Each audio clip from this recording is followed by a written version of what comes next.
గురుగారు ఇక్కడ ఇప్పుడు మీ జర్నీలో అద్భుతాన్ని చెప్పారు మాకు ఆ దేవాలయం గురించి. అసలు మీరు ఈ చిత్రాలు వెయ్యడం ఇది ఏ వయసులో మొదలుపెట్టారు? మీరు ఏదైనా ఒక చిత్రాన్ని వేస్తున్నప్పుడు మీకు అది ఎలా అమ్మవారు లేదా ఒక వెంకటేశ్వర స్వామి అది ఎలా మీకు ధ్యానంలో కనిపిస్తోంది? ఒక చిత్రానికి ఇంకో చిత్రానికి వ్యత్యాసాన్ని చూపించే ప్రక్రియ ఎలా జరుగుతుంది? నాకు అక్షరాభ్యాసం కంటే ముందే బొమ్మలు గీయడం మొదలుపెట్టారని మా అమ్మ నాన్నలు చెప్పడం జరిగింది.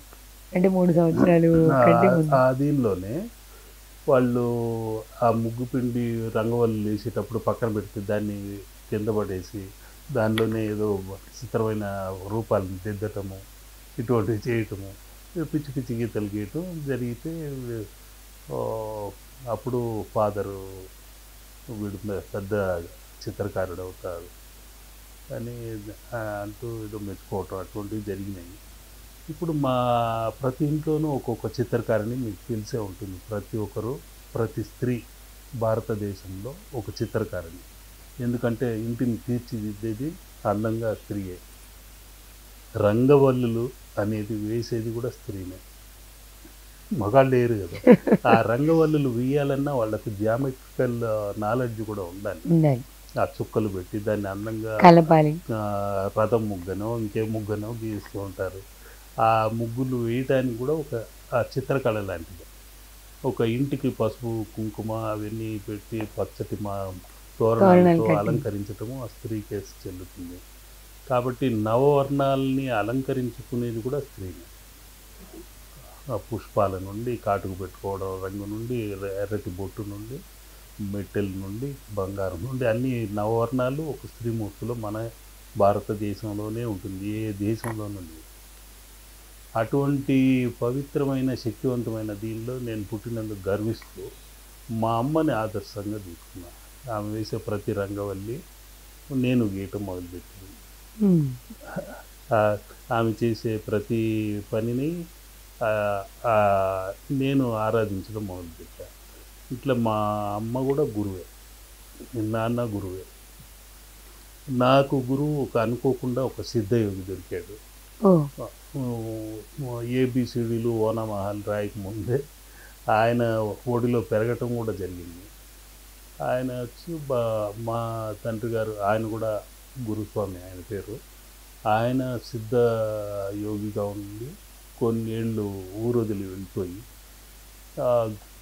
ఈ భోగర్ సిద్ధ పరంపరలో ఉన్న గురువుల్ని ఆశ్రయించి అనేక రకాల పరిశోధనలు చేసి స్వర్ణం అనే దాన్ని ఎలా తయారు చేయాలి, బంగారాన్ని ఆ స్వర్ణ విద్యని కైవసం చేసుకోవాలని కూడా ఆయన ప్రయత్నం చేశారు. కానీ కొన్ని విఫలమైంది. ఆయన మనసు ఆ రోజుల్లో చలించి యువ వయసు యువ రక్తం కాబట్టి ఆయనకు చలించాడు. గురువు గారికి నవ్వుకొని, నాన్న నువ్వు ఇంటికి వెళ్ళిపో, వివాహ యోగం టైం వచ్చేసింది అని చెప్పి పంపించేయటం.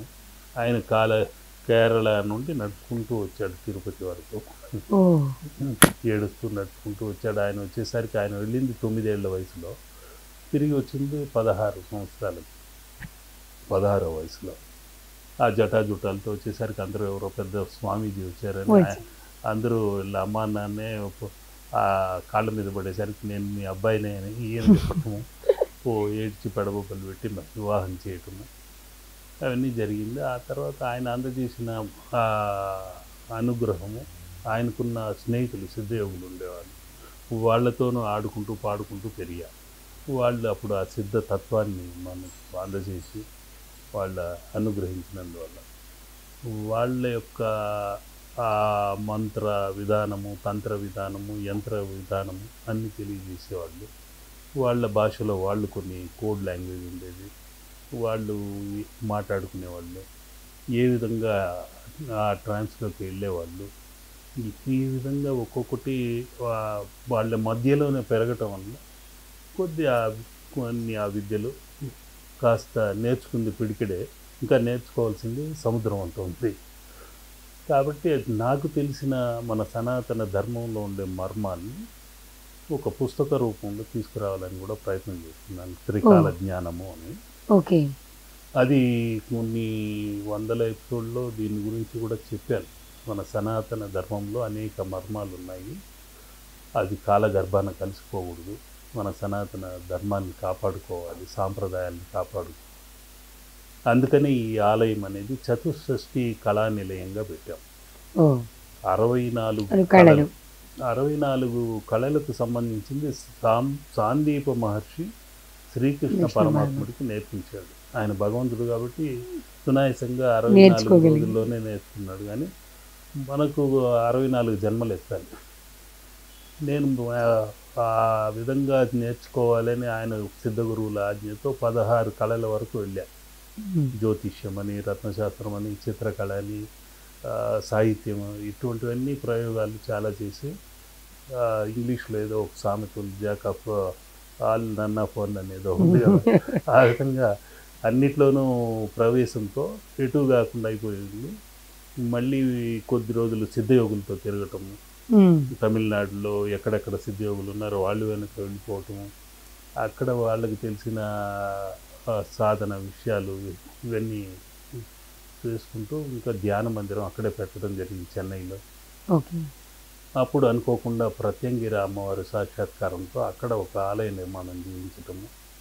ఆ స్వామీజీ బాగా తను ముందుండి ఈ టెంపుల్ అంతా నేనే చేశానని ఆయన తీసుకొని ప్రజాసేవ చేయని వదిలేశాను. ఆ తర్వాత ఒక్కొక్కరికి ముఖ్యమైన కల్కి భగవాన్ ఆయనకి అదేవిధంగా ఒక చిత్రం తీసిచ్చి ఆయన మొట్టమొదటి దశ నుండి ఆ ప్రారంభంలోనూ ఉన్నాను. ఆ చిత్రం అనేది నేనే ఆ శ్రీకారం చుట్టూ ఇచ్చాను. అది ప్రపంచ ప్రఖ్యాతంగా అది బాగా వెలుగొందింది. ప్రత్యంగిర టెంపుల్ అనేది మొట్టమొదటిసారిగా టెంపుల్ అక్కడ 85లో నేను అక్కడ ఉండి దగ్గర ఉండి చేయించాను ఆ టెంపుల్ని, సముద్ర ఒడ్డునే. ఇట్లా కొన్ని కార్యక్రమాలు చేస్తూ వస్తున్నా. నాకు వీలైనంత వరకు ఆలయ సేవలో చేయటం జరిగింది. ఇప్పుడు చిత్రం వేసేటప్పుడు ముందు రోజు మీరు తీసుకునే మొదలు పెట్టేటప్పుడు ఒక చిత్రాన్ని, ఓ దైవ చిత్రాన్ని మొదలు పెట్టేటప్పుడు ముందు రోజు మీరు తీసుకునే జాగ్రత్తలు, నియమాలు, లేదా స్వప్నంలో ఇలా కనపడడం ఇలా ఉంటుందా గురుగారు? నేను ఇందాక చెప్పాను కదా, ఒక చిన్న వయసులో సిద్ధయోగుల పరిచయాలతో ఆకాశంలో చూడు నీకేం కనిపిస్తుందో అనేవాళ్ళు.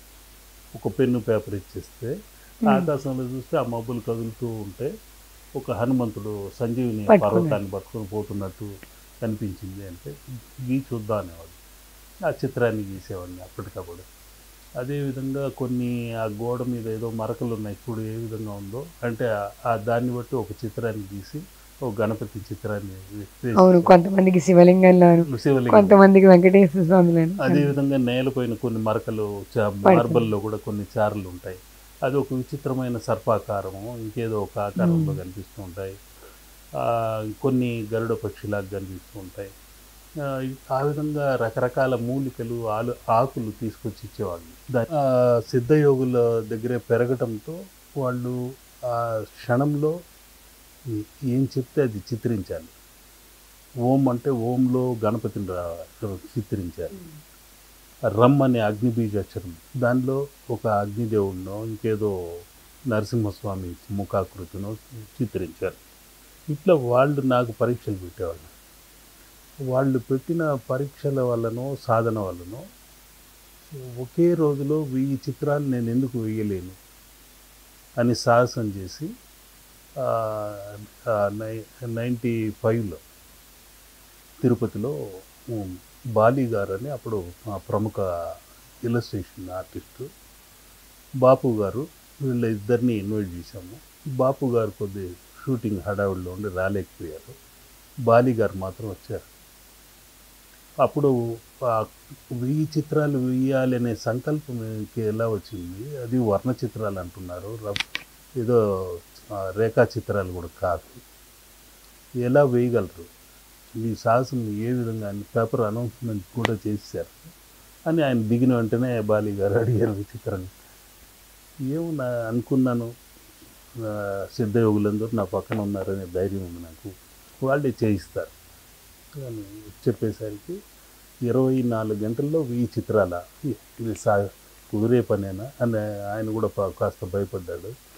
అందరినీ డాక్టర్ని పిలిపించి అంతా బీపీ గీపీ అంతా కంట్రోల్లో ఉంది, ఏం అన్నీ నార్మల్గా ఉంది, బాగుంది, సరే చేయండి అని చెప్పి ప్రెస్ మీట్ పెట్టి దాంట్లో చేయించారు.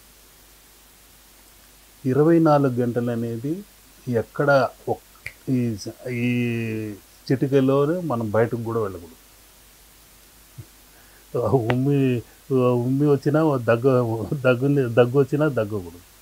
అంత సమయంలో సూక్ష్మంలో త్వరగా చిత్రాలు చిత్రించగలగాలి. ఇంకా నాన్ స్టాప్గా అన్ని యోగ సాధన వల్లనో దైవ శక్తి వల్లనో ఎక్కడ బయటకు కూడా వెళ్ళలేదు. ఆ 21 గంటల సేపు చిత్రాలు ముగించి 1000 చిత్రాలు అయిపోయినాయని పక్కన పెట్టి ఇంకా 3 గంటలు ఉంది కదా, మీరు బయటకు వెళ్ళి మధ్యలో వెళ్ళొచ్చు కదని వాళ్ళంటే ముగించేసే పోతామని నేను డిసైడ్ చేసుకున్నానండి. పూర్తి అయిపోయింది, ఈ చిత్రాలు వేసేసాను అని ప్రెస్ వాళ్ళ ముందు పెట్టేసాను. 24 గంటలు 21 గంటల్లోనే వర్ణ చిత్రాలు. అది సింబాలిక్గా కొన్ని అటువంటి ఆ టైంకు వాళ్ళు ఏమి చేయించారో ఏంటో తెలియదు, చేసేసారు. అది అప్పుడు అక్కడున్న కలెక్టరు వాళ్ళు వీళ్ళు గిన్నెస్ రికార్డు వాళ్ళని పిలిపించి చేయాల్సిన కార్యక్రమం ఏదో మామూలుగా చేసేసారు. మళ్ళీ నాకు అంత అట్టహాసాలు ఆడంబరాలు ఇంట్రెస్ట్ లేదు. మళ్ళీ నేను చెన్నై నుండి, అప్పుడు చెన్నైలో ఉండేవాడిని, రావాలి మళ్ళీ దానికంటూ పాల్గొనాలి. లేదు, చెన్నైలో మీరు అరేంజ్ చేసేట్టు ఉంటే నేను అక్కడ గిన్నెస్ రికార్డు కోసం 24 గంటల్లో ఈసారి ధైర్యం వచ్చింది కాబట్టి ఇంకొక 3 గంటలు ఎక్కువ ఉంది, 1500 చిత్రాలు చేయించుకున్నాను. మళ్ళీ అది అనుకోకుండా జాబిల్లి అని మ్యాగజైన్ ఉండేది, నాది సొంత పత్రికే. నేనే దానికి ఎడిటరు, పబ్లిషరు, చిత్రకారుడు అన్నీ. కథలు రాయటం, సీరియల్స్ రాయటం అంతా నాదే కాబట్టి 1 మ్యాన్ షో లాగా ఉండేది.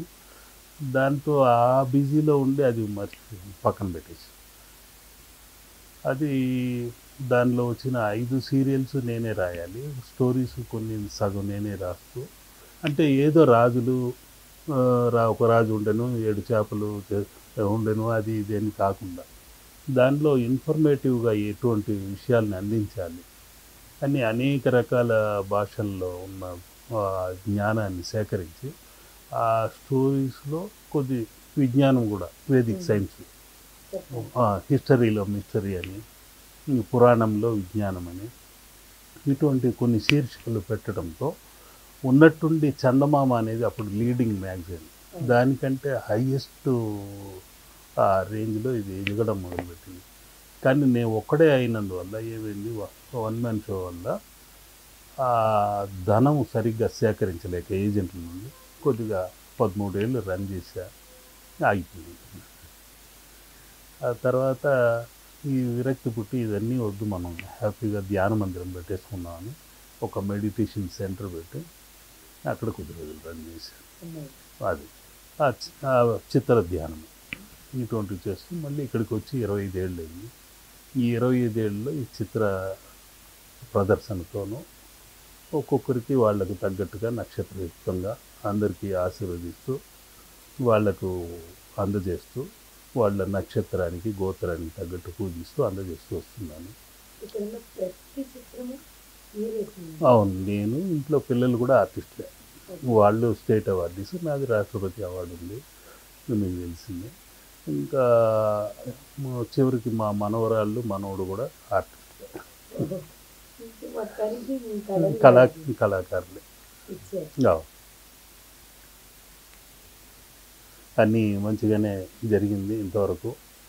ఇంకా అమ్మవారి అనుగ్రహంతో మున్ముందు ఇంకా చాలా భగవంతుడి చిత్రాలు చిత్రించాలనే ఉద్దేశంతో ఉన్నాను.